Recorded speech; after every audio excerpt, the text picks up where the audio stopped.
사람들 가운데 이루어질 하느님 뜻의 나라 천상의 책 1권. 사람들로 하여금 질서와 그 본연의 위치와 창조된 목적에로 돌아오게 하시는 부르심.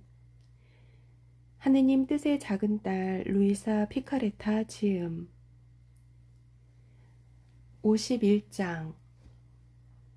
고통을 대신 받는 것의 의미. 지극히 사랑하올 예수님께서 죄를 짓는 사람들 마음 안에 얼마나 큰 악의가 도사리고 있는지를, 감히 하느님을 아주 하찮은 쾌락보다 더 못하게 평가하는 사람들 안에 얼마나 심한 악의와 주제넘은 건방짐이 숨어 있는지를 분명하게 깨닫도록 해주신 이래로 나는 아주 작은 잘못도 범하지 않으려고 조심했을 뿐만 아니라 마음속에 저절로 나타났다가 사라지는 죄의 그림자마저도 두려워하게 되었다. 그리고 과거에 지은 죄들에 대해서 얼마나 치를 떨며 부끄러워했는지, 모든 사람들 중에서 내가 가장 악한 자라고 여기게 되었다.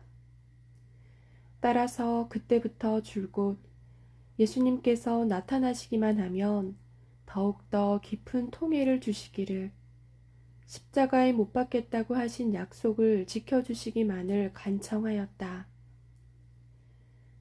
어느 날 아침, 더 많은 고통을 받고 싶은 강한 열망을 느끼고 있을 때에 사랑하올 예수님께서 오셨다.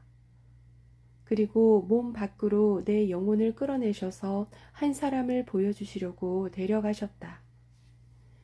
방금 총을 맞고 죽어가고 있는 남자였는데 그의 영혼이 바야흐로 몸을 벗어나려고 하고 있었고, 그리하여 막 지옥의 희생물이 되려는 참이었다.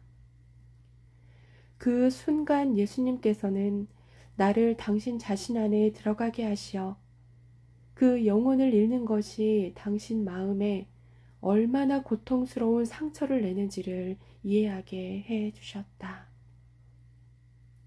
오, 영혼의 영원한 멸망이 예수님께 얼마나 큰 고통을 끼치는지를 세상 사람들이 안다면, 적어도 그분께서 그 끔찍한 고통을 당하지 않게 해드리기 위해서라도 가능한 온갖 수단을 활용하여 영원한 멸망에는 떨어지지 않을 것이라고 확신한다.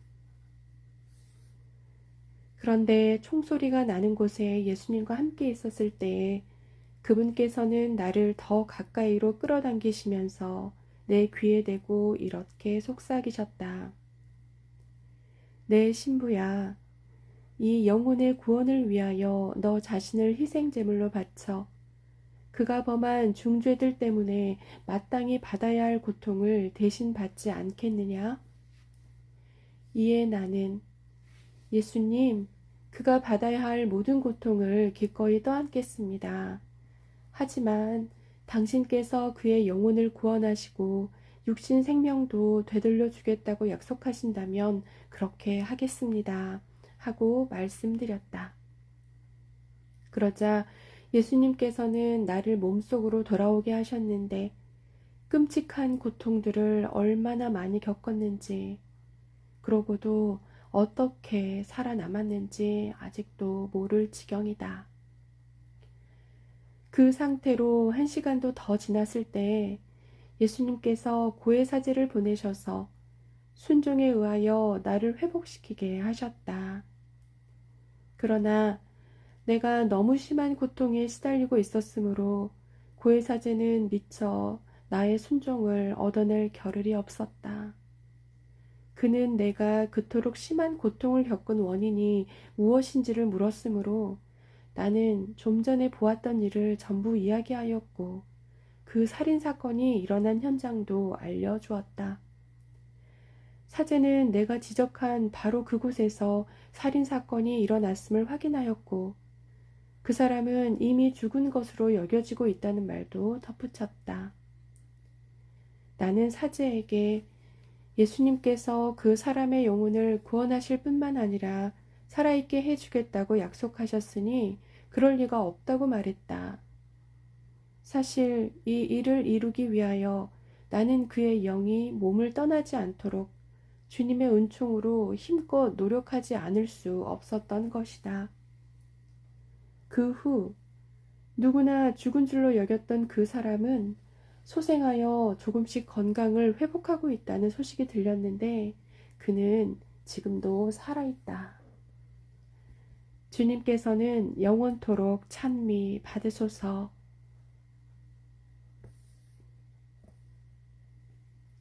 52장 십자가의 고귀함. 예수님에 의해 여러 번 다시 십자가에 못 박히다. 이제 예수님과 함께 십자가에 못 박히고 싶었던 나의 간절한 열망 이야기로 돌아가겠다. 이는 나의 가장 큰 선이신 주님께 대한 사랑으로 말미암은 열망이었고 또 내 과거에 대한 속죄와 보속을 바치려는 것이었다. 이때 예수님께서 오셔서 이전에 하신 것처럼 다시 내 영혼을 몸 밖으로 끌어내시어 당신께서 참혹한 고난을 받으셨던 성지로 데려가셨다.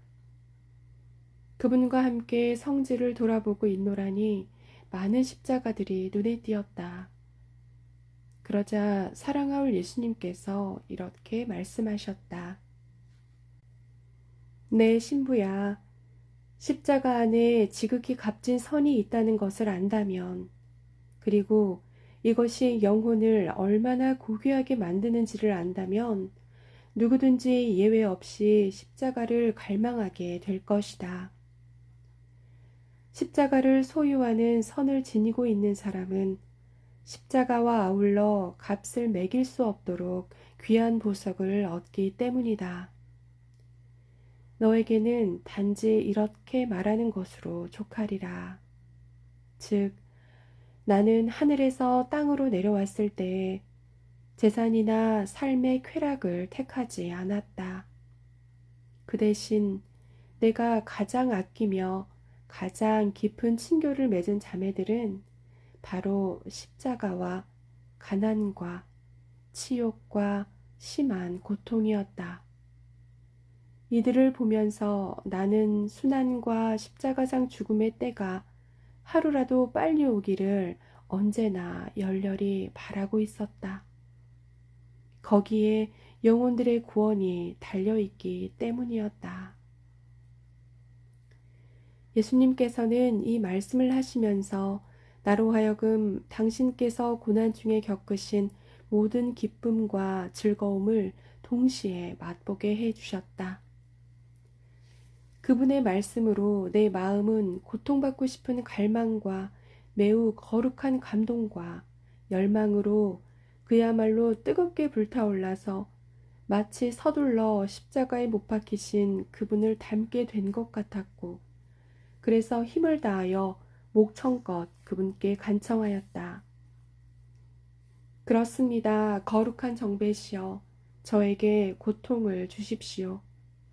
당신께서 저를 얼마나 사랑하시는지를 더 잘 알 수 있도록 당신의 십자가를 주십시오. 그렇지 않으면 저는 당신을 위하여 모든 것을 버리고서도 당신의 사랑이 정말 저를 위한 것인지를 언제나 의심하며 살 것입니다. 그러자 나의 이 간청이 어느 때보다도 마음에 드신 예수님께서 내가 아까 보았던 십자가들 중에 하나 위에 들어 눕는 것을 허락하셨다. 전신을 편 채 오셔서 못 박아 주시기를 빌고 있노라니 그분께서는 애정어린 동작으로 못을 하나 집으시고 내 손에 박기 시작하셨다. 그러면서 이따금 너무 아프지 않느냐, 그만둘까 하시는 것이었다. 아닙니다, 아닙니다. 제 사랑이시여, 계속하십시오. 아프지만 그래도 당신께서 손수 못 박아 주시니 기쁩니다. 그러나 바로 그 순간 예수님께서 그만두실 것 같은 예감이 들었기 때문에 나는 이렇게 부르짖었다. 예수님, 예수님, 어서 서둘러 주십시오. 너무 오래 지체하지 마십시오. 그런데 결국 그렇게 되고 말았다. 예수님께서 또 한쪽 손을 못 박으려고 하셨을 때 처음에는 딱 맞는 길이었던 십자가의 가로대가 짧아져 있기 때문이었다. 이미 못 박은 손에서 못을 빼신 후 그분은 이렇게 말씀하셨다. 내 신부야, 다른 십자가를 찾아보아야 하겠구나. 지금은 일어나 쉬면서 기운을 차려라. 그 순간 내가 느낀 수치감을 어떻게 말로 표현할 수 있겠는가. 너무나 무안해서 극도로 당황한 채 이렇게 부르짖었던 것이다. 아, 그렇습니다. 저는 아직 고통을 많이 받을 자격이 없습니다. 이와 같은 일이 마치 농담이나 하듯 여러 차례 거듭되었다. 어떤 때는 십자가의 가로대는 딱 맞는데 세로대의 길이가 모자라고, 다른 때는 온전히 못 박히는 데에 필요한 무엇이 또 모자라고. 요컨대 예수님께서 나를 십자가에 못 박지 않으시려고 언제나 어떤 구실을 찾아내셔서 다음 기회로 미루곤 하신 것이다. 오, 예수님과의 이 반복된 엇갈림 속에서 내 영혼은 얼마나 큰 고통을 겪었는지 자주 투덜거릴 만한 이유가 있었으니 그분께서 당신 자신의 고통을 내게 거절하시기 때문이었다. 그래서 어느 때보다도 더 괴로워하면서 이렇게 말씀드리곤 하였다. 저의 사랑이시여, 결국은 모든 것이 농담으로 끝날 것 같습니다. 사실 당신께서는 저를 영원히 하늘로 데려가시겠다고 하시고서는 번번이 땅으로 돌려보내시어 이 몸속에서 살도록 하셨으며 또 저를 십자가에 못 박아 당신과 닮게 해주시겠다고 하시고서는 아직 한 번도 완전한 못 박힘에 이르게 하지는 않으셨습니다. 그러자 예수님께서는 그렇게 될 것이다. 머지않아 그렇게 될 것이다. 꼭 이루어질 일이니 나를 의심하지 말아라 하시는 것이었다. 53장 십자가의 탁월함. 지금까지 짊어진 십자가 대신 훨씬 더 큰 십자가를 봤다. 마침내 어느 날 아침, 곧 십자가 현양 축일 아침, 예수님께서 서두르시며 나를 다시 예루살렘 성지로 데려가셨다. 그리고 십자가의 신비와 능력에 관하여 많은 것을 생각하게 하신 후 다정하게 말씀하셨다. 내 사랑아, 너는 온전히 아름다운 사람이 되기를 원하느냐? 그러면 십자가를 관상하여라. 십자가는 하늘과 땅에서 찾아낼 수 있는 가장 아름다운 모습을 너에게 부여하며 무한한 아름다움을 모두 지니고 계신 하느님을 매혹할 수도 있다. 너는 잠시 동안이 아니라 영원토록 무한한 부요함으로 충만해지기를 원하느냐? 내 마음속에 천국과 천국의 모든 보화에 대한 열망이 있다면 더욱더 십자가에 사로잡혀라. 십자가가 너에게 모든 부요함을 안겨줄 것이다. 어떤 종류의 고통이건 가장 작은 고통이 가장 작은 돈이라면 이 금액에서부터 더욱 무거운 십자가를 통하여 얻게 될 셀 수 없이 큰 금액에 이르기까지 말이다. 그런데 인간은 순전히 현세적인 재화라면 단 몇 푼을 벌기 위해서도 아주 열성적이지만 그것도 머지않아 어떻든 포기해야 하는 것인데도 영원한 선이라는 재화는 단 한 푼도 획득하려는 마음이 없다. 나는 영원한 선에 관해 아무 관심이 없는 그들이 불쌍해서 친절하게도 이를 얼마라도 벌 수 있는 기회를 제공했건만 그들은 고맙게 여기기는커녕 내게 되레 화를 내면서 그 완악함으로 나를 모욕하고 있는 것이다. 보아라 딸아, 이 가련한 인류가 얼마나 눈멀고 말았는지를. 그들의 눈에는 모든 개선과 가장 위대한 정복과 승리가 십자가 안에 들어있다는 것이 보이지 않는다. 반면에 너는 십자가 외에는 달리 겨냥하는 목표가 없다. 언제나 십자가로 충분하고 십자가로 모든 것을 보상하기도 할 것이기 때문이다. 그러므로 오늘이야말로 너를 완전히 십자가에 못 박음으로써 내 원을 채워주겠다. 이제까지는 언제나 내게 너무 작은 십자가여서 그렇게 하지 못했으니 말이다. 이는 너에게로 내 사랑의 황홀한 매력을 끌어당긴 십자가요, 나로 하여금 너를 온전히 못 박도록 하는 십자가임을 알아두어라. 그러므로 내가 지금까지 참아 견딘 저 십자가는 하늘로 가져가겠다. 내 사랑의 표시로 간직하되 모든 천상 주민에게 나에 대한 내 사랑의 증거로 보여주기 위함이다. 그 대신 나는 더 무겁고 고통스러운 또 하나의 십자가가 하늘에서 내게 내려오게 하겠다.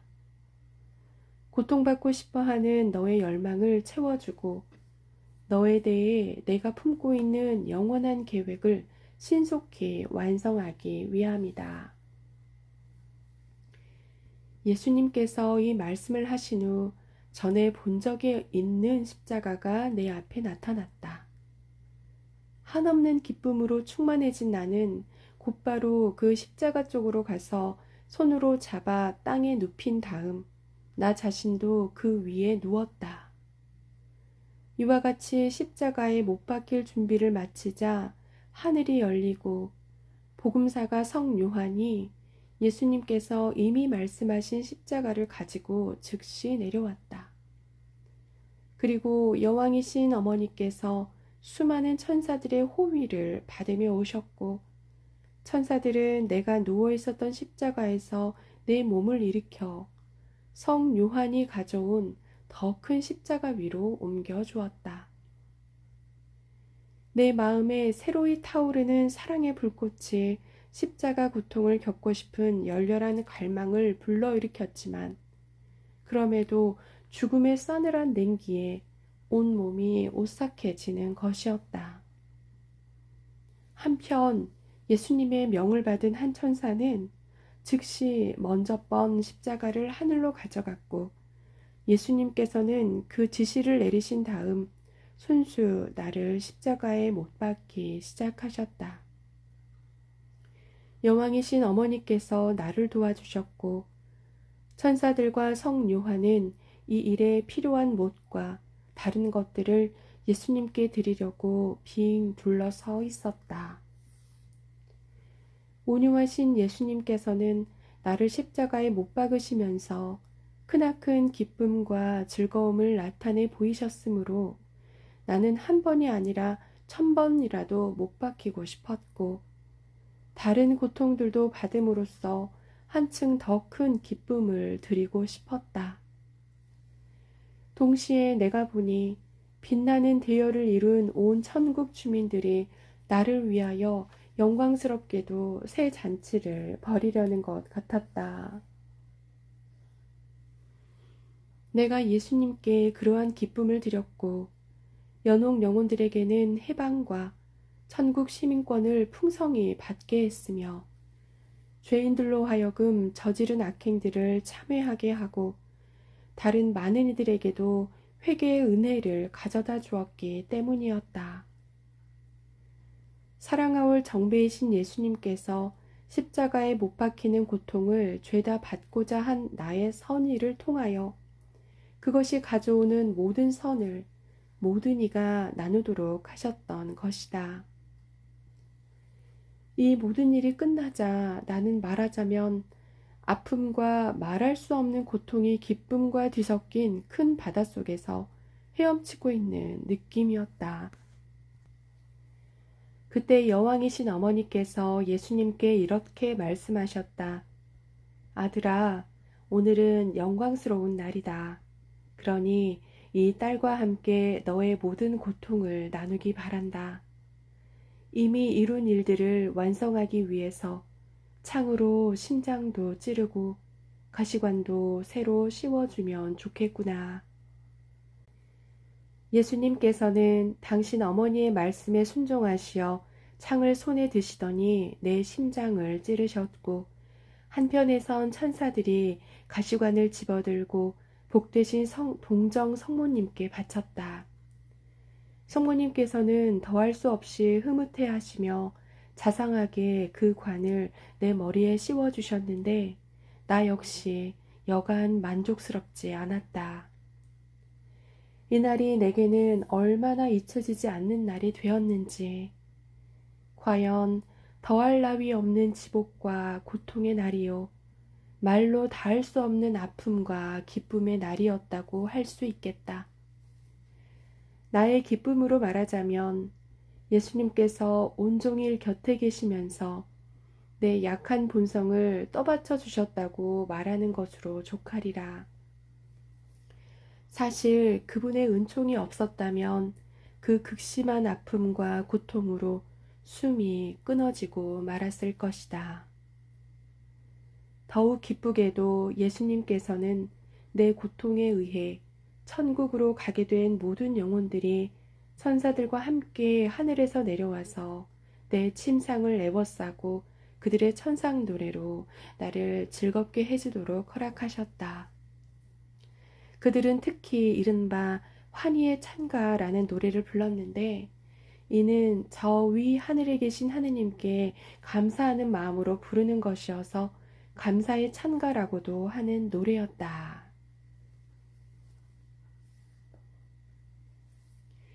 54장 예수님의 순환 고통에 더욱더 참여하다.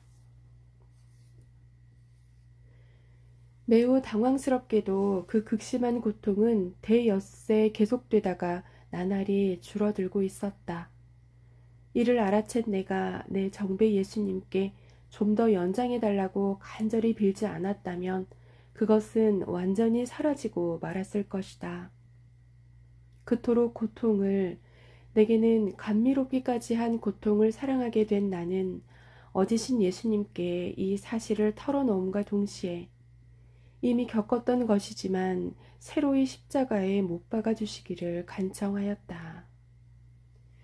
예수님께서는 그런 나를 흐뭇해 하시며 이따금 내 간청대로 다시 예루살렘 성지로 내 영혼을 데려가시곤 하셨다. 그리하여 순환하시며 십자가에 달려 돌아가신 날까지 겪으셨던 고통들에 나를 참여시켜 주셨는데 경우에 따라 그 정도가 다른 것이었다. 따라서 예수님께서는 채찍질을 당하신 고통이나 가시관 고통을 내게 주실 때가 있는가 하면 무거운 십자가를 지고 갈바리아 산을 오르시며 겪으신 고통을 느끼게 해 주실 때도 있었고 어떤 때는 십자가에 못 박히신 고통도 받게 해 주셨다. 이와 같이 그분은 친절하게도 당신 순환의 신비들 가운데서 어떤 때는 이것을, 다른 때는 저것을 겪게 해주셨고, 때로는 하루 동안의 그 전부를 겪게 하실 때도 있었으니, 나의 한없는 기쁨과 극심한 고통이 갈수록 증가하고 있었던 것이다. 그러나 이와는 반대로 내게는 고통이 없는 상태로 예수님께서 겪고 계시는 그 무한한 고난을 단지 구경꾼처럼 보고만 있어야 할 때, 그때야말로 다른 어느 때보다도 더 마음이 미어지는 고통의 순간이 되는 것이었다. 이런 이유로 적어도 그분 고통의 한 부분만이라도 받게 되기를 애타게 갈망했던 것이다. 5. 우리의 여왕이신 어머니와 함께 예수님께서 그 참혹한 고난을 당하시는 모습을 얼마나 수없이 보곤 했던가. 그런데 그 고난은 예수님을 붙잡아 사형을 받게 한 유다인들보다 더 사악한 자들로 말미암은 것이었다. 그렇다. 그때 내가 절실히 깨달은 사실이 있으니 사랑하는 이가 괴로워하는 것을 보기보다는 차라리 스스로 고통을 받는 편이 마음은 더 편하다는 것이었다. 55장 십자가의 심판. 바로 그 때문에 마치 예수님을 향한 사랑에 쫓기기나 하는 것처럼 나를 거듭거듭 십자가에 못 박아달라고 간청했던 것이니, 그렇게 함으로써 그분의 고통을 부분적으로나마 덜어드리기 위함이었다. 예수님께서는 내게 이렇게 말씀하셨다. 내 사랑아, 십자가를 잘 짊어지고 또 열망하기도 하는 사람들은 영원히 단죄받을 사람들과 엄연히 구분된다. 십자가가 이 구분을 위한 명확한 표지가 되는 것이다. 영원히 멸망할 사람들은 고통이라면 무엇이든지 딱 질색이기 때문이다. 마지막 심판날이 오면 십자가를 사랑하던 사람들은 그것이 나타나는 것을 볼 때 기뻐 어쩔 줄 모르겠지만, 저주받은 사람들은 엄습하는 가공할 공포에 사로잡힐 것이다. 게다가 내 사랑아, 어떤 사람이 구원된 사람들 속에 끼일지 아니면 영원히 멸망할지 지금도 분명히 말할 수 있는 표지가 있다. 만일 그 사람이 십자가가 만났을 때 이를 받아들이면서 자기 포기와 인내심을 가지고 나를 따른다면, 그리고 때때로 그 십자가에 입맞추면서 자기에게 그것을 보내신 분께 감사한다면 구원된 이들 속에 들어간다는 분명하고 확실한 표지이다. 그러나 반대로 십자가를 만났을 때 그 자신의 방종한 생활 때문에 받아 마땅한 것임에도 불구하고 분노하면서 그것을 멸시하고 무슨 수를 써서라도 내던지고 싶어 한다면 이는 그 사람이 지옥을 향해 나아가고 있다는 확실한 표지로 볼 수 있다. 따라서 인생을 사는 동안 십자가만 보면 나를 모욕하는 저주받은 사람들은 마지막 심판날에 나타날 십자가를 보면 한층 더 나를 모독할 것이고 공포에 휩싸이게 될 것이다. 따라 그뿐만 아니라 십자가는 참된 그리스도인을 나타내는 표지이기도 하다.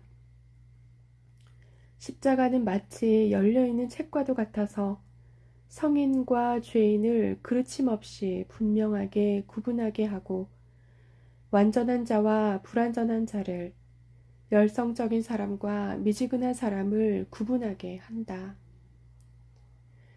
더군다나 착한 의지를 가진 사람들에게 십자가는 빛을 주기 때문에 현세에서 선인과 악인을 식별하게 할 뿐더러 천국에서 누가 어느 정도로 영광을 차지하게 될지, 누가 얼마나 뛰어난 위치에 있게 될지 그 많고 적음과 높낮이도 가늠하게 한다.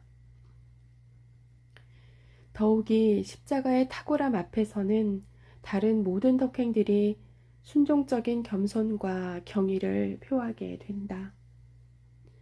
그 덕행들이 더욱 찬란한 빛과 광채를 입을 때가 언제인지 알겠느냐? 그것은 바로 십자가와 온전히 결합되었을 때이다.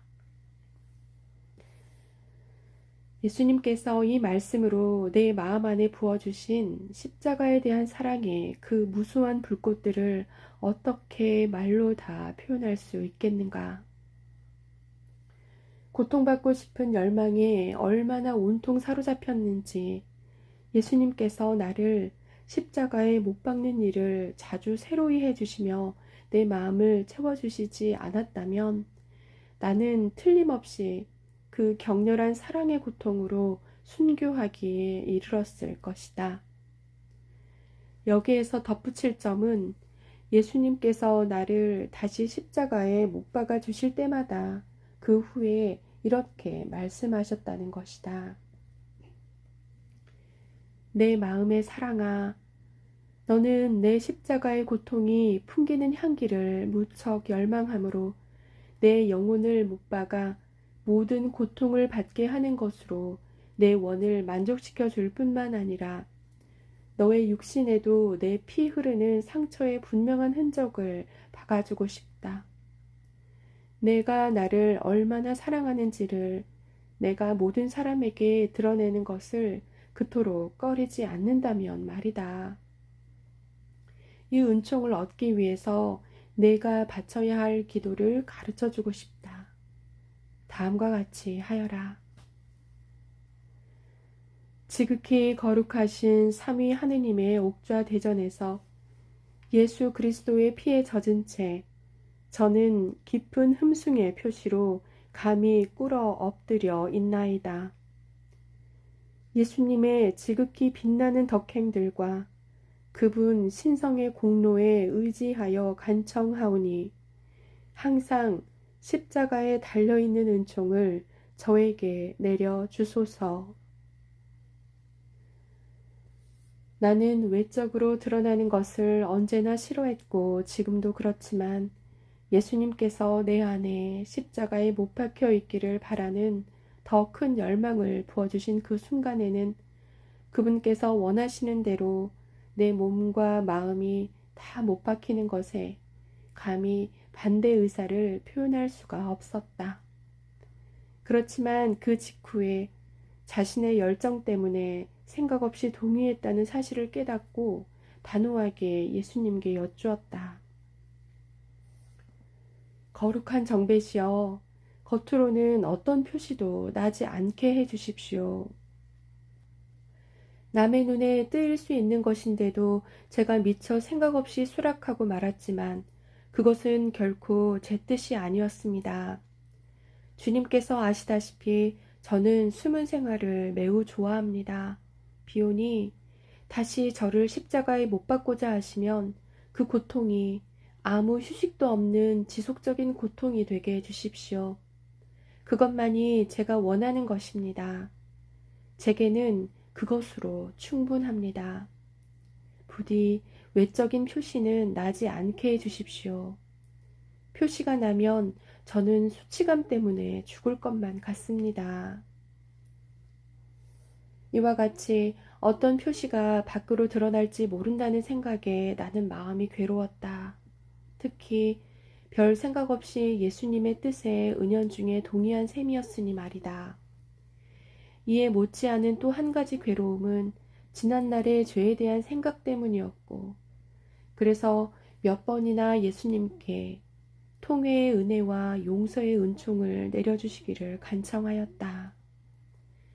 예수님께서 당신 입으로 너의 모든 죄는 용서를 받았다고 말씀해 주셔야 내 마음이 고요하고 기쁘겠다고 말씀드리기까지 했던 것이다. 56장 예수님께 죄를 고백하다. 우리의 영적 이익을 위한 청은 무엇이든지 들어주시는 복되신 예수님께서 어느 날 아침 평소보다 더 다정한 모습으로 나타나셔서 오늘 아침에는 내가 몸소 고해사제의 직무를 수행하고자 한다 하고 말씀하셨다. 너의 모든 죄를 나에게 고백하여라. 그러는 동안 나는 내가 죄를 지음으로써 내게 끼친 모든 모욕과 고통들을 하나하나 깨닫게 해주겠다. 그러면 너의 인간적인 지성과 의지로 이해할 수 있는 한 죄라는 것 자체가 대체 무엇인지를 이해하게 되기에 또다시 나를 모욕하기보다는 차라리 죽음을 택하는 결단을 내리게 될 것이다. 그런즉 너의 허무 속으로 들어가거라. 그리고 잠시 생각해 보아라. 아무것도 아닌 것이 모든 것이신 분께 화를 내었다는 것을, 모든 것이신 분은 이 하찮은 것을 땅의 표면에서 사라지게 하실 능력이 있으시건만 아무것도 아닌 것이 그 자신의 창조주께 고약하게도 화를 내었다는 것을, 그럼에도 불구하고 모든 것이신 분은 이 하찮은 것을 너그럽게 봐주셨을 뿐더러 사랑하기까지 하셨다는 것을, 이제 너의 허무로부터 나오너라. 그리고 사랑의 기쁨에 잠겨 고백의 기도를 바쳐라. 그렇게 일단 나 자신의 허무 속으로 들어가자 스스로의 모든 비참과 범한 죄들을 다 깨닫게 되었다. 심판관이신 그리스도의 참된 현존 안에서 나는 마치 한낱 나뭇잎처럼 떨기 시작했으므로 고백의 기도를 바칠 힘도 없을 지경이었다. 만일 나의 주님 예수 그리스도께서 다음과 같은 말씀으로 새로운 힘과 용기를 부어주시지 않았다면 나는 한마디도 꺼내지 못한 채 당황해서 어쩔 줄 모르는 상태로 머물러 있었을 것이다. 사랑하는 딸아, 두려워하지 말아라. 나는 너의 심판관이지만 또한 아버지이기도 하다. 그러니 용기를 내어 나아가자꾸나. 그러므로 나는 무안해서 어쩔 줄 모르는 마음으로 고백의 기도를 바쳤다. 나의 과거를 살펴보니 죄로 온통 뒤덮여 있는 자신이 보였는데 그 가운데서 가장 잘못된 것은 더없이 교만한 몇 가지 행위들을 마음속으로 조장하여 주님을 모욕한 일이었다. 이를 깨닫게 되었기 때문에 주님, 어미로우신 주님 대전에서 교만으로 죄를 지었음을 고백합니다 하고 말씀드렸다. 그러자 예수님께서는 사랑 깊은 내 성심 가까이로 와서 유심히 귀를 기울여 보아라. 내가 이 죄로 나의 관대한 마음을 심히 비통하게 했으니 그 탄식 소리가 들릴 것이다 하고 말씀하셨다. 나는 온 몸을 떨면서 그분의 성심에 귀를 갖다 대었다. 불과 한순간이었지만 그 순간에 느끼고 이해한 것을 도저히 다 표현할 수가 없다. 내 심장이 사랑으로 두근거리면서 어찌나 세차게 뛰는지 가슴이 막 폭발할 것 같았다. 그 다음에는 그러나 고통으로 폭발하여 실제로 산산조각이 난 것 같았다. 이 모든 것을 체험한 후에 나는 몇 번이나 이렇게 부르짖었다. 오, 인간의 교만이란 얼마나 잔혹한 것인가. 그것이 한껏 힘을 발휘한다면 하느님마저 파괴할지도 모른다. 그래서 나는 인간의 교만을 구더기같이 아주 징그러운 벌레로 상상해 보았다. 이 벌레는 대왕의 발치에 있을 기회가 주어지면 스스로를 상당히 중요한 존재로 여기고 잔뜩 마음이 부풀어 고개를 축혀 세운다. 그리하여 심히 건방지게도 왕의 용포 위로 기어오르기 시작한다.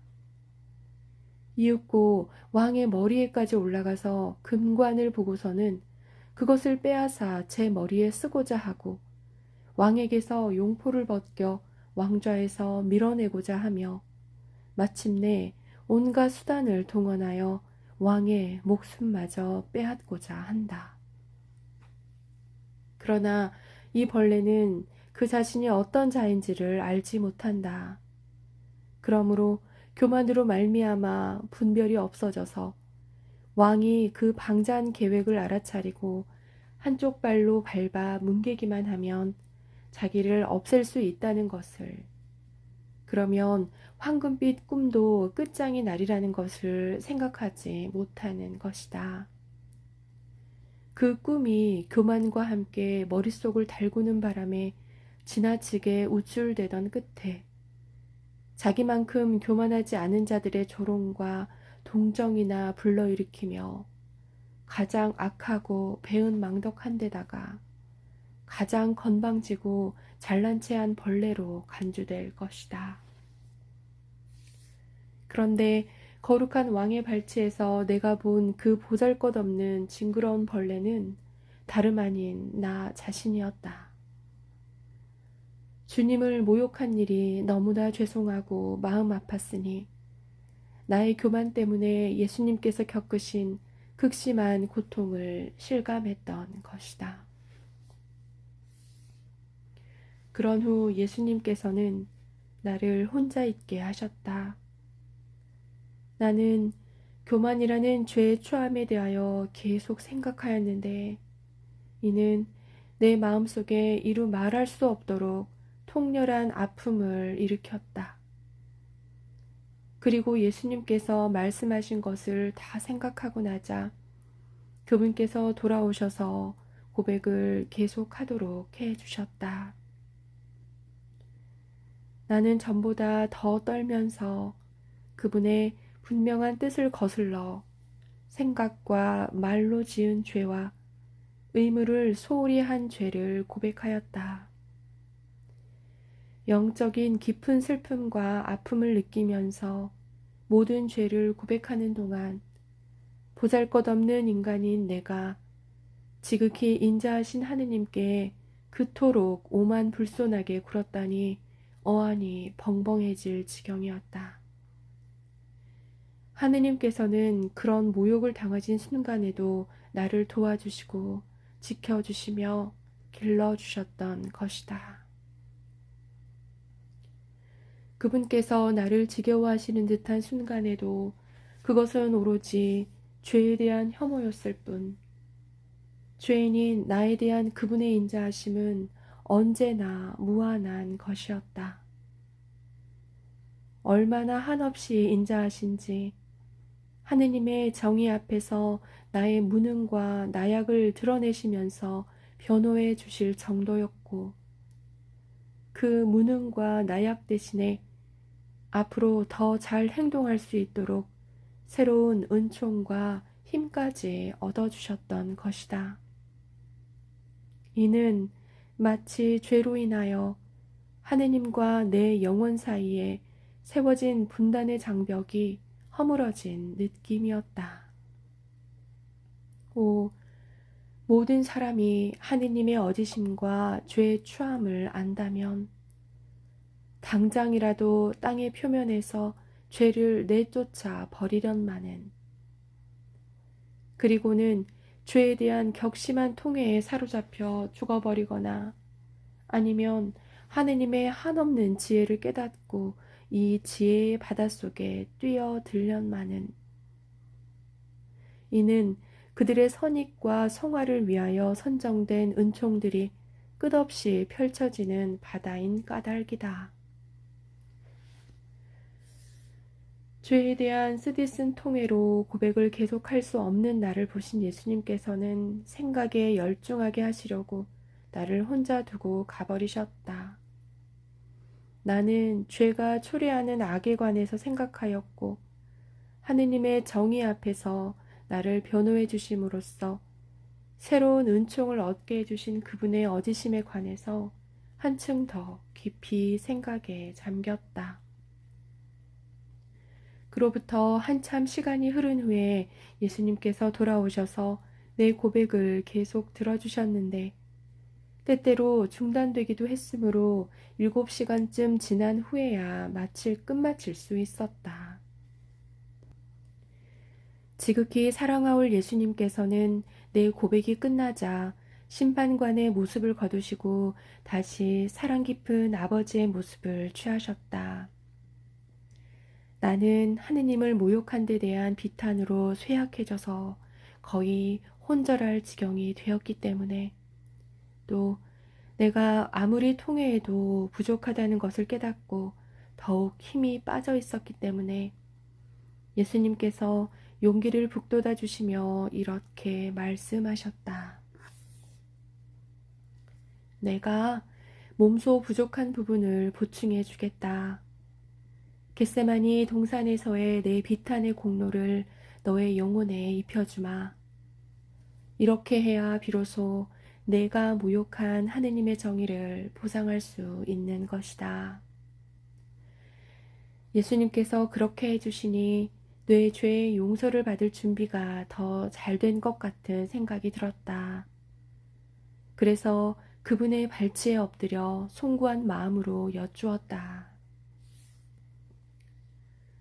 전능하신 하느님, 제가 죄를 지어 당신의 마음을 몹시 아프게 해드렸지만 저를 용서하시는 당신의 자비는 한없이 더 크다고 믿습니다. 그래도 그칠 줄 모르는 호산나로 당신의 무한한 자비를 찬미 찬양하기 위하여 제 영혼의 모든 능력과 육신의 모든 감각기관들이 그만큼 수없이 많은 혀가 되었으면 좋겠습니다. 거룩하신 아버지, 저의 죄로 아버지께 몹쓸 짓을 한 저를 부디 용서하시어 다시금 아버지다우신 은총들을 쏟아부어 주십시오. 다시는 죄짓지 않겠다고 약속하여라. 너로 하여금 또다시 나를 모욕하게 할 수 있는 악을 그림자까지 온전히 몰아내면서 말이다. 예수님의 이 말씀에 나는 이렇게 응답하였다. 예, 약속합니다. 저의 창조주, 구속주, 구원자이신 당신을 다시 모욕하기보다는 차라리 죽음을 택할 것을 몇 천 번이라도 약속합니다. 다시는 절대로 죄 짓지 않겠습니다. 그러자 예수님께서는 복되신 오른손을 드시고 사죄경을 외우시면서 지극히 귀한 당신의 피를 강물처럼 내 영혼에 부어주셨다.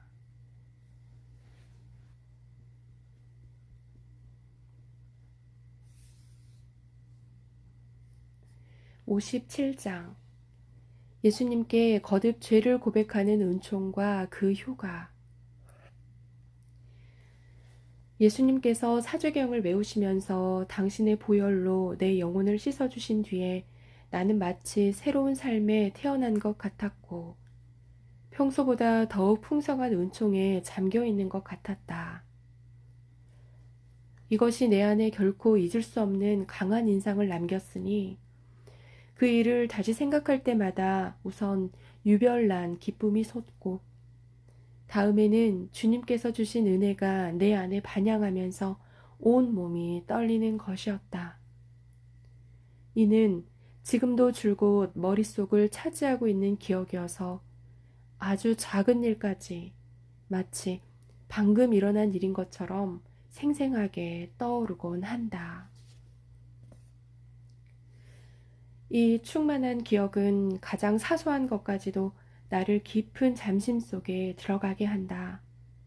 그리고 주님께서 내게 주셨고 또 지금도 주고 계시는 독특하고 수많은 은총들에 대해서 할 수 있는 한 응답하고 싶은 열망을 준다. 이는 산 제물의 상태를 새롭게 하고 하느님 뜻 안에서 살도록 나를 잘 준비시키려고 주님께서 주시는 은총들이기 때문이다. 이를 이루려면 나 자신의 열정적인 활동뿐만 아니라 하느님의 풍성한 은총이 필요한 것이다. 왜냐하면 나는 허무에 지나지 않으므로 일체의 모든 것을 하느님께로부터 받아야 하기 때문이다. 그리고 환자의 건강을 회복시키기 위하여 건강한 사람의 피를 그의 혈관에 주입하는 의사와도 같이 나도 그 모든 것을 다른 이들에게 불어넣기 위하여 열심히 일하며 투쟁해야 한다. 이처럼 하느님께로부터 받은 은총을 허약한 영혼들에게 내어줌으로써 일체를 하느님께 되돌려 드려야 하는 것이다. 이 일을 내 안에 이루시기 위하여 지극히 사랑하올 예수님께서는 무엇보다도 먼저 나를 당신께로 끌어당기셨다. 조금이라도 한눈을 팔게 할 수 있는 모든 것에서 이탈하게 하신 것이다. 그런 다음 나를 지속적인 산 제물이 되게 하셨다. 예수님께서 원하시면 언제나 그 어느 때나 그분의 고뇌와 비통과 고통의 일부를 떠안을 태세로 있게 하신 것이니 그분은 인류의 계속적인 타락으로 이미 너무나 많은 모욕을 받은 하느님 정의를 보상하시기 위하여 또한 인류가 더할 수 없이 무서운 징벌을 자초하지 않도록 막아주시기 위하여 지극히 인내하시며 끊임없이 과도한 고뇌와 비통과 고통을 짊어지고 계시기 때문이다.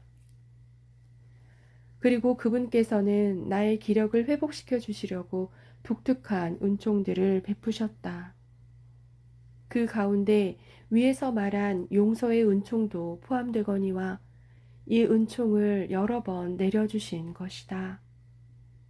때때로 그분은 사제의 모습으로 내 고백을 들으면서 그 다양한 효과를 영적으로 느끼게 해주셨으며 고해가 끝난 후에야 그 사제가 바로 당신 자신이었음을 알려주셨다. 또 어떤 때는 내 고해 사제의 모습을 취하기도 하셨다. 나는 그 사제에게 고백하고 있다고 믿고서 마음을 열어 내 영혼 상태를 이를테면 두려움이나 의심, 괴로움이나 고민이나 요구 따위를 있는 그대로 나타내 보였는데 그 답변을 들으면서 고해사제의 음성과 겹친 예수님 특유의 부드러운 음성과 다정한 태도와 보통 때와는 다른 내적 효과에 의하여 이분이 다름 아닌 예수님이심을 알아차리게 되는 것이었다. 또한 처음부터 아주 분명하게 당신 자신을 드러내시고 정기적인 고백이건 특별 고백이건 다 들어주신 후 마지막에 죄의 용서를 내려주시는 때도 있었다.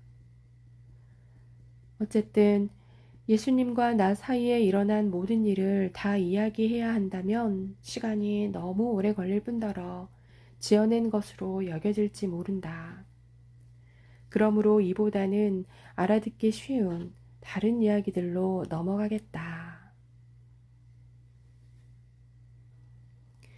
58장 그들 사이의 두 번째 전쟁. 지금까지 적은 모든 일이 있은 후에 예수님께서는 이탈리아와 아프리카 사이에 다시 전쟁이 터지리라는 것을 내게 알려주셨으며 그것은 이 전쟁이 일어나기 9달 전이었다. 복되신 예수님께서 내 영혼을 몸 밖으로 나오게 하셔서 당신을 따라 매우 긴 도로로 가게 하셨는데 이 길에는 자신들이 피에 잠긴 사람들의 시체가 산재에 있었고 피가 강물처럼 넘쳐 흐르고 있었다.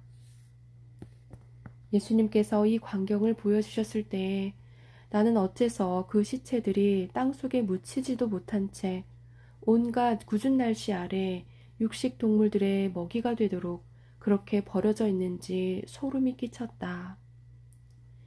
아주 무서워하면서 예수님께 거룩한 정배시여 당신께서 보여주시는 이 광경은 무엇을 뜻하는 것입니까? 하고 여쭈었더니 그분은 이렇게 대답하셨다. 알아두어라. 내년에 전쟁이 일어날 것이다. 인간은 갖가지 악습과 육정에 빠져 나를 모욕하고 있다. 그러니 죄로 말미암아 악취가 진동하는 그들의 육신에 내 의노의 징벌을 내리고자 한다. 나는 예수님의 말씀을 조금도 의심하지 않았다. 그래도 앞으로 9달 동안 사람들이 유격을 가라앉힌다면 예수님께서 그들의 회개를 보시고 예고하신 전쟁을 거두실지 모른다는 희망을 품었다. 하지만 회개하기는 고사하고 육정에 휘말려 갈수록 악화되고 있는 수없이 많은 사람들에 대해서 무슨 말을 할 수 있겠는가.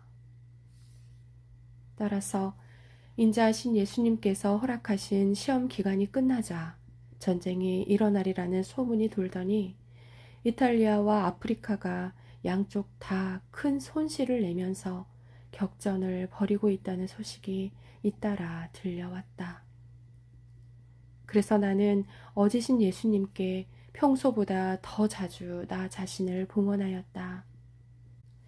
그분께서 수많은 희생자를 용서해 주시도록 하기 위함이었다. 그러나 전쟁에서 죽어가는 많은 사람들, 은총 지위에 있지 않은 상태로 하느님 대전에 있으므로 지옥에 떨어질 위험이 있는 그 많은 사람들에게 자비를 베푸시도록 하려고 모든 기도와 간청을 드렸건만 예수님께서는 도무지 들어주시지 않았다. 그 대신 나를 몸 밖으로 나오게 하시어 당신 뒤를 따르게 하셨는데 순식간에 내 영혼은 로마에 가 있는 것이었다. 여기에서 잘난 체하는 수많은 사람들이 이탈리아가 아프리카를 꺾고 승리하리라고 장담하고 있었다. 방금 말한 이야기를 로마의 거리에서 들은 다음 예수님께서는 나를 당신과 함께 국회의사당으로 데리고 들어가셨다.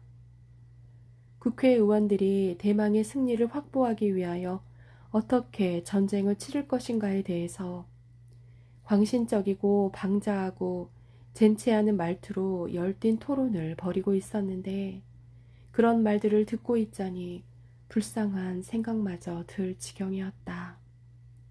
내가 가장 충격을 받은 이야기는 그들 모두가 어떤 이단 종파의 구성원들로서 전쟁에서 유리한 결과를 확보하려고 악마에게 영혼을 팔았기 때문에 악마가 시키는 대로 활동하고 있다는 것이었다. 이 모든 것을 알게 된 나는 소름이 끼치는 데다가 너무나 큰 슬픔이 치밀어 더없이 사악한 이 시대에 저들은 얼마나 가증스럽고 못된 자들입니까? 하고 부르짖었다.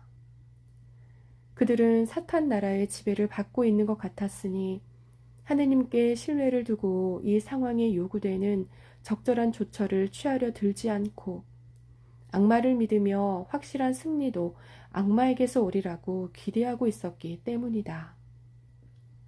그런데 토론을 할수록 점점 더 분분해지는 의견들을 하나로 모으려고 활발하게 열띤 논쟁을 벌이고 있는 그들 가운데 눈에 띄지 않게 계신 예수님께서 그들의 사악한 제안들을 들으시면서 그 참담한 상황으로 말미암아 쓰디쓴 눈물을 흘리시는 것이었다. 그들은 하느님을 도외시하면서 전쟁을 이끌어갈 실질적인 방법에 관하여 되도록 의견을 좁혀 마침내 하나의 동의에 이르렀는데 마치 승리는 이미 이탈리아의 것이라는 듯이 방자한 태도로 그 확실성을 호언장담하고 있었다. 그때 예수님께서는 그들이 당신 말씀을 듣고 있기는 한 것처럼 위협적인 어조로 말씀하셨다. 너희는 모두 너희 자신을 믿고 있으니 너희의 그 교만을 꺾어 모든 선의 창조주이신 하느님의 도움과 개입을 간청하지 않고 행동하면 어떻게 망하고 마는지를 알게 해주겠다. 그러니 이탈리아는 이번에 승리하지 못한다. 반대로 완전한 참패를 맛보게 될 것이다. 예수님의 이 말씀을 듣고 내 마음이 얼마나 아팠는지, 그래서 사랑하올 그분의 진노를 가라앉히거나 적어도 전쟁이 끝나도록 하려고 얼마나 애를 썼는지 모른다. 늘 했던 것처럼 나 자신을 속죄의 제물로 봉헌하면서 이탈리아를 그 끔찍한 징벌로부터 모면케 해 주신다면 더없이 혹독한 아픔과 고통도 다 받겠다고 말씀드렸던 것이다. 그러나 예수님은 이렇게 대답하셨다. 아무래도 거기에는 동의할 수 없다. 아프리카가 이탈리아를 쳐 이길 것이다.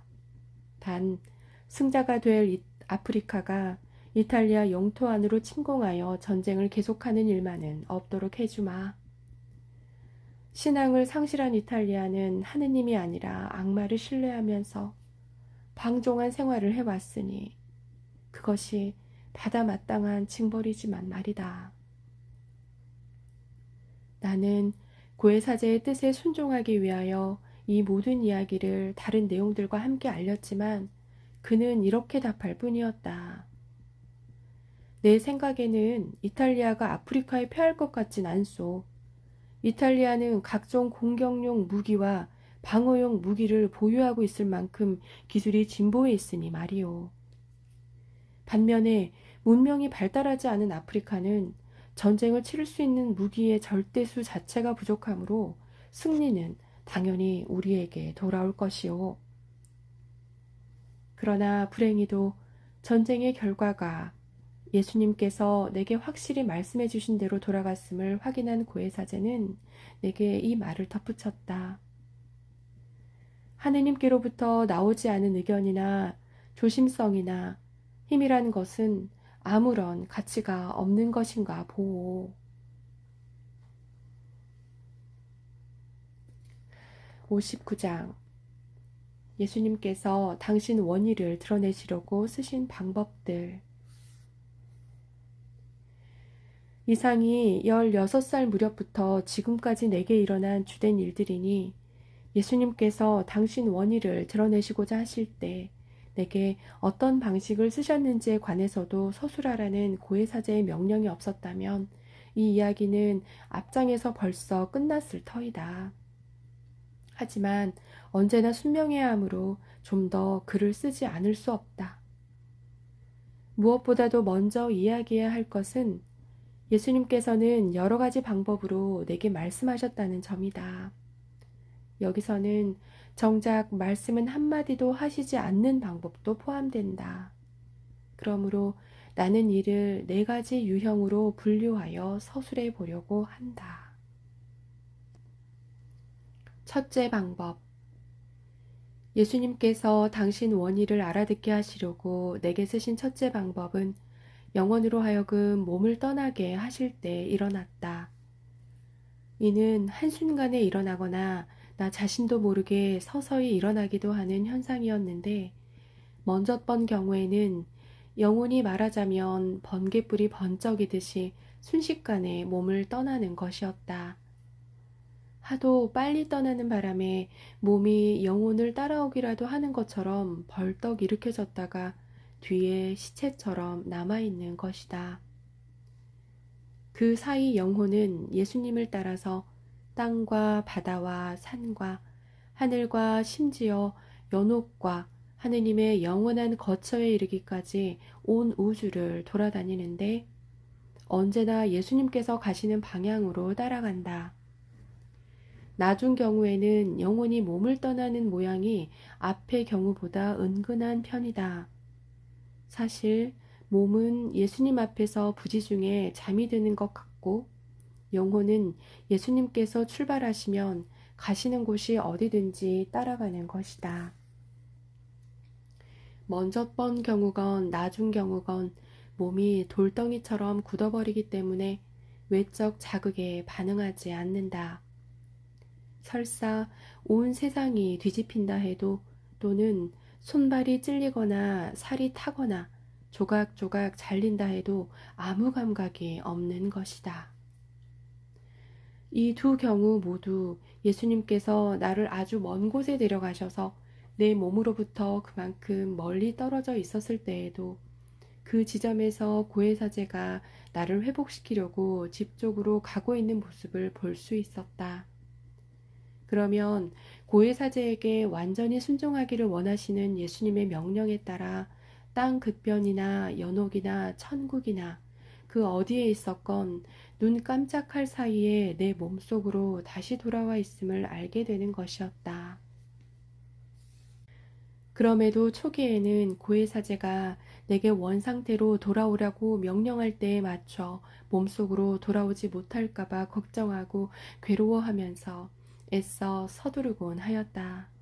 그러나 사제가 옆에 와 있는데도 내가 몸속에 늦게 돌아온 적은 한 번도 없었다는 것과 예수님께서 몸속으로 돌아가라고 재촉하지 않으셨다면 사제의 목소리에 순종하기를 꺼렸을 것이라는 점을 고백하지 않을 수 없다.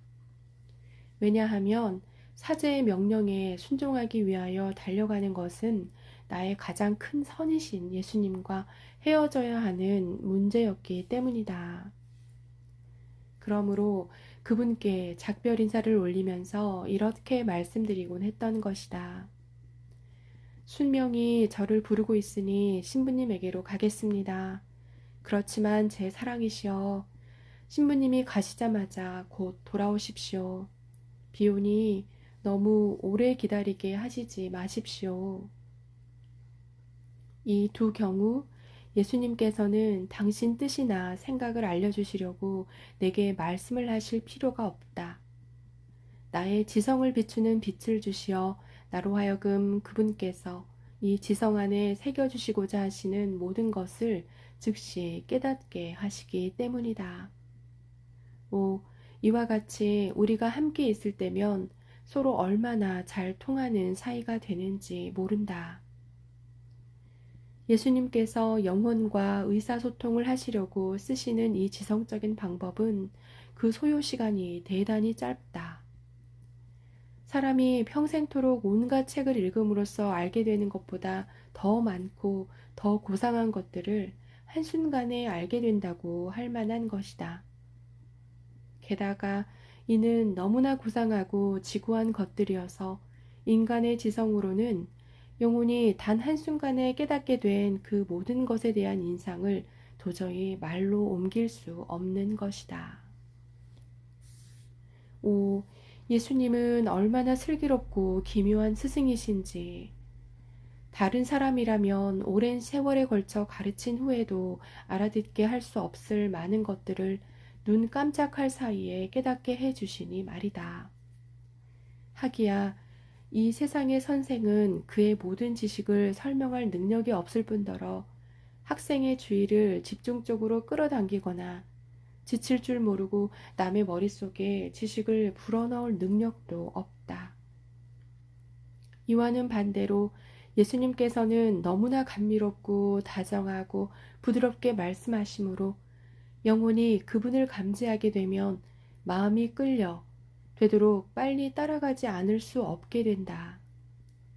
그래서 미처 깨닫지 못한 사이에 그 자신과 하느님을 분간할 수 없을 정도로 그분으로 변화되어 있는 자기를 발견하게 된다.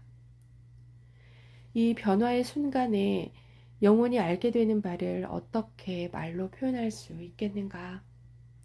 이때 어떤 일이 일어나는지를 말할 수 있는 이는 예수님 자신이거나 아니면 적어도 생전에 이 변화를 체험하고 현재 완전한 영광 속에 있는 영혼일 것이다.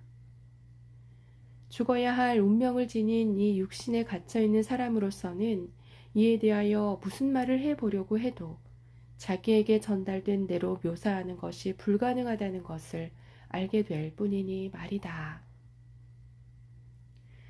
하느님의 빛을 소유하고 있었다고 하더라도 또 여전히 소유하고 있다고 하더라도 몸속으로 돌아오는 순간 칠흑 같은 어둠에 둘러싸이는 것을 느끼기 때문에 그것에 대해 무슨 말을 해보려고 해도 할 수가 없고 단지 대충의 윤곽만을 조잡하고 불완전하게 전할 수밖에 없는 것이다. 나는 이 사실을 설명하기 위하여 한 사람의 태생 소경을 생각해 본다. 잠시 동안만 시력을 얻어 그 짧은 시간에 온 세상을 두루 돌아다니며 수없이 많은 별들로 꾸며진 하늘의 광대무변한 넓이 외에도 광물과 동물과 식물 따위 놀라운 사물들을 일별한 후 다시 전과 같은 소경으로 돌아온 사람 말이다. 이 사람이 그렇게 잠시 본 것들을 남들에게 완전히 이해할 수 있겠는가? 그것도 전체적인 개관이 아니라 그 짧은 시간에 미처 다 볼 수도 없었던 모든 것을 상세히 말하고자 한다면 온갖 비웃음의 대상이 되지 않겠는가. 영혼이 몸을 떠나 하늘과 땅을 두루 다니다가 다시 몸속으로 돌아왔을 때에도 바로 그와 같은 현상이 일어난다. 그 가련한 소경과 같이 다시 아무것도 볼 수 없어지니 말을 하기보다는 입을 다물고 싶어지는 것이다. 시력이 없기 때문이기도 하지만 실제에 대해서 너무 터무니없는 말을 할까봐 두렵기 때문이다. 따라서 이 영혼은 몸속으로 다시 돌아와서 눈물과 비탄 속에 살아간다. 하느님을 향해 날아가고 싶은 억누를 수 없는 충동이 일종의 폭력으로 느껴지기 때문인데 이는 영혼을 끌어당기시는 예수님의 강한 인력으로 말미암은 것이다. 그래서 영혼은 오직 하느님과의 일치만을 갈망하게 된다.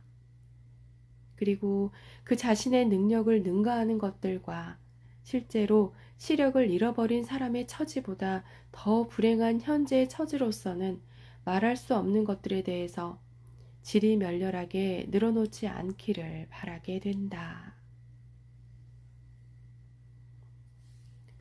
60장 둘째 방법. 사정이 그러하므로 어쨌든 내가 또 엉터리 없는 이야기를 할지도 모르지만 순명해야 하기에 예수님께서 영혼에게 쓰시는 둘째 방법을 되도록 잘 말해 보도록 하겠다.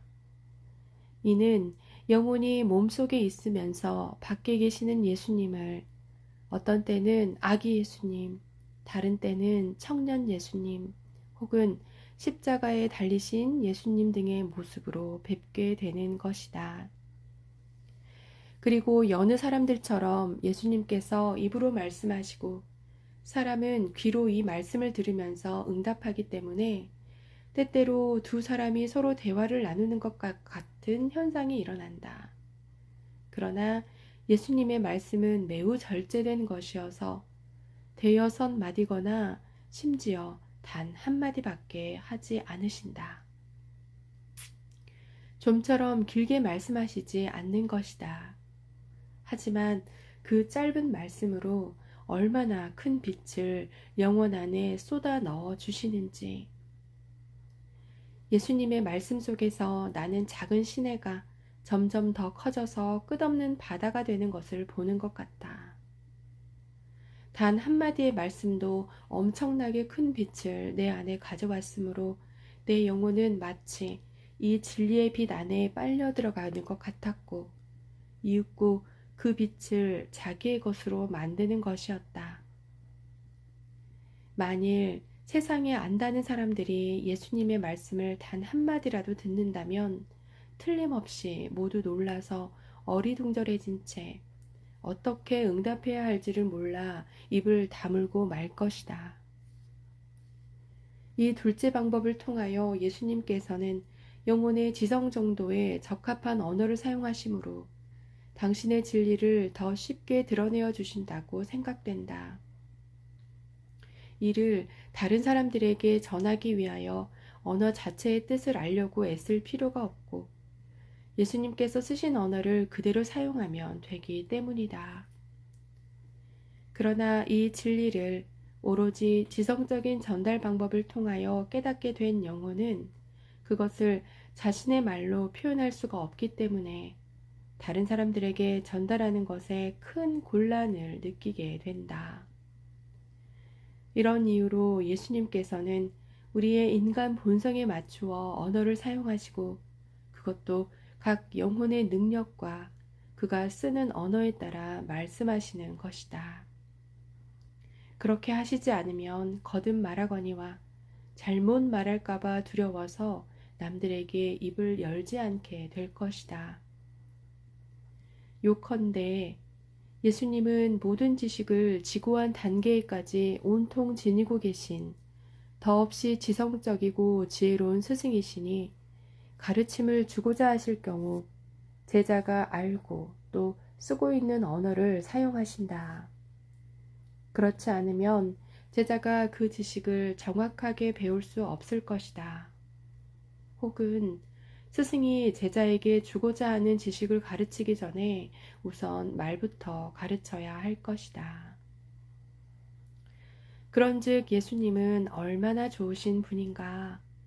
그분은 무한히 지혜로우시건만 영원한 생명을 얻는 데 필요한 진리를 배우려는 무지한 자들을 가르치시려고 모든 사람의 능력에 맞추어 당신 자신을 낮추시기를 마다하지 않으시고 또 충분한 교육을 받은 이들에게 학자적인 방법으로 진리를 전해야 할 경우에도 결코 젠체하는 태도를 취하시지 않는다. 왜냐하면 그분은 당신 진리를 모르는 사람이 없기를 바라시기에 누구든지 이를 알고 제대로 평가하며 실천에 옮기도록 하려는 것 외에는 다른 목적이 없으신 까닭이다.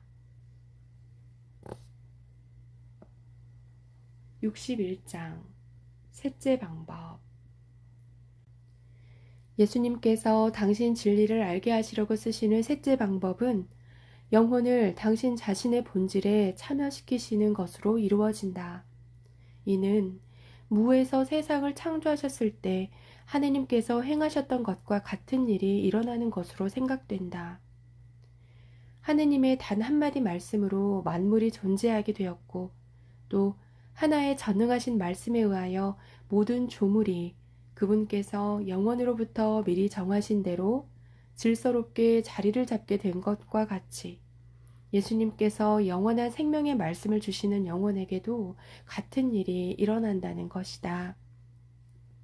즉, 그분께서는 진리의 말씀을 주시는 바로 그 순간에 창조 행위도 함께 하신다. 이를테면 예수님께서 당신의 아름다움에 매료되기를 바라시면 영혼에게 이렇게 말씀하신다. 이를테면 예수님께서 당신의 아름다움에 매료되기를 바라시면 영혼에게 이렇게 말씀하신다. 내가 얼마나 아름다운지 알고 싶으냐? 내 눈이 온 땅과 하늘의 산지에 있는 모든 아름다움을 다 본다고 하더라도 결코 나의 아름다움과 같은 아름다움은 결코 찾아보지 못할 것이다.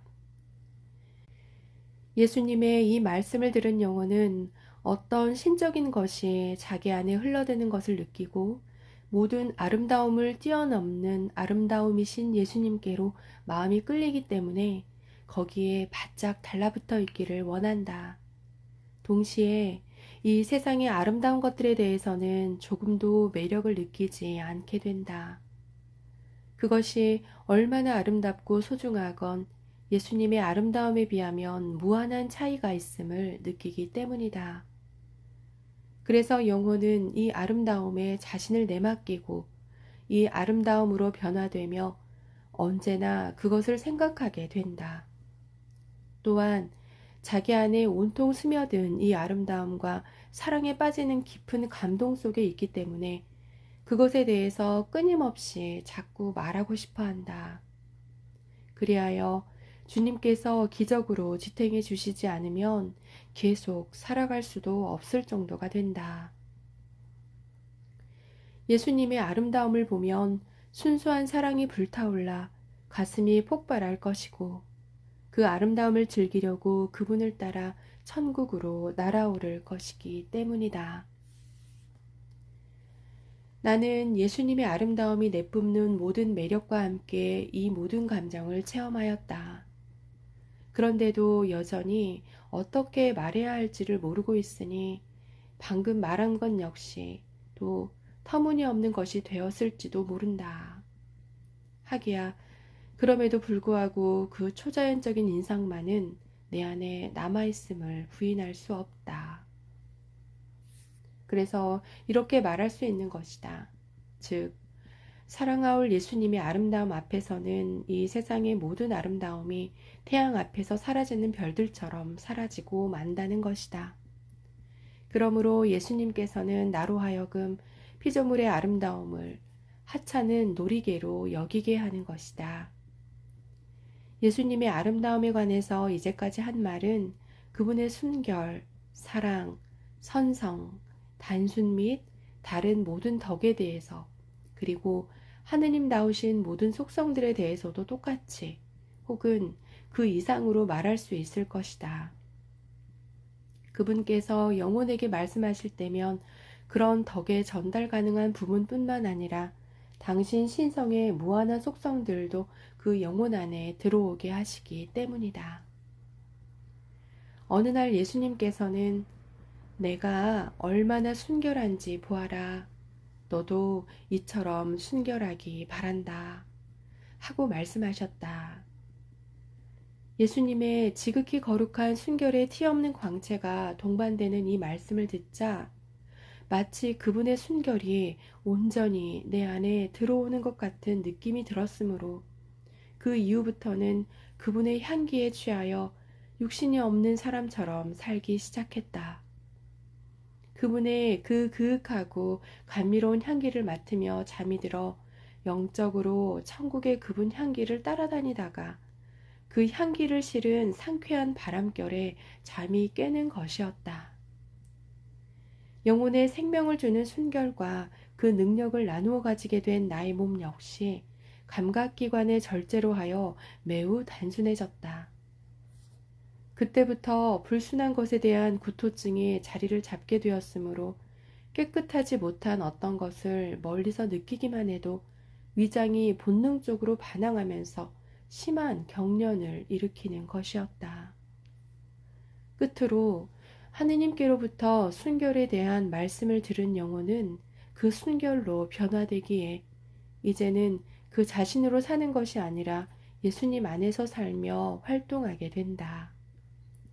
예수님께서 그 영혼 안에 당신의 영구적인 거처를 세우셨기 때문이다. 하지만 내 안에 부어진 예수님의 아름다움과 순결에 대해 지금까지 말해온 것은 단지 또 하나의 터무니없는 헛소리에 불과하다는 말을 하지 않을 수 없다. 이는 너무나 숭고한 것이어서 인간의 지성과 능력을 가지고는 말로 표현할 수 없고 천사들의 말로도 표현할 수 없을 것이기 때문이다. 이와 같이 찬미하올 예수님의 아름다움과 순결과 다른 모든 덕을 적절히 표현할 수 없는 것과 마찬가지로 좋으신 예수님께서 때때로 내게 골라주신 신적 속성에 대해서도 제대로 표현할 수가 없는 것이다. 오, 하느님의 이 덕과 속성들의 참여함은 얼마나 바람직한 일인가. 그런데 예수님께서는 온전히 창조적인 방법으로 이를 영혼에게 주시기 때문에 영혼은 비록 눈 깜짝할 사이이긴 하지만 그것을 인식하면서 소유하는 것이다. 나로 말하면 이 뛰어난 선물 중 단 한 가지를 얻기 위해서라도 우주 안에 있는 모든 것을 내어줄 것이다. 내가 그 모든 것의 주인이라면 말이다. 왜냐하면 그것을 통하여 영혼이 그분께 한층 더 가까워지고 그러면 그분께서 그를 천국의 복된 이들과 천사들이 누리는 직관에 이르도록 드높여 주시기 때문이다.